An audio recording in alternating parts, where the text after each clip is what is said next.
আশা করি সবাই ভালো আছেন। আমার আসলে বক্তব্যের প্রস্তুতি ছিল না, আমাকে জাস্ট একটু আগে বললো যে বক্তব্যের একটা স্লট আছে।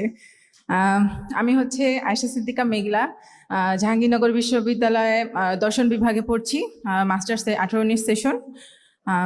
জাকসুতে এজিএস নারী পদে নির্বাচিত হয়েছি শিবির সমর্থিত প্যানেল থেকে। একে একে 4টি বিশ্ববিদ্যালয় এবং গণবিশ্ববিদ্যালয়ে কেন্দ্রীয় সংসদ নির্বাচন হয়েছে। তো সেখানে সবাইকে হচ্ছে আগে ছবিতে দেখতাম, আজকে সবার সাথে পরিচিত হয়েছে। যেমন ডাকসুতে যাওয়া হয়েছে, কিন্তু ডাকসু এবং চাকসুর ভাইয়াপুদের সাথে আজকে পরিচয় হয়ে ভালো লাগলো, সরাসরি দেখার সুযোগ হয়েছে।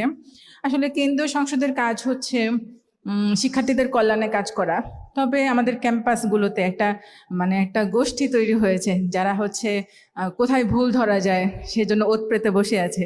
কিছু হইলেই কেন্দ্রীয় সংসদগুলোর দিকে আঙুল উঠে যায়, যে তারা মনে করে যে না, এটা তাদের আওতাধীন না, সে কাজ কেন করছে।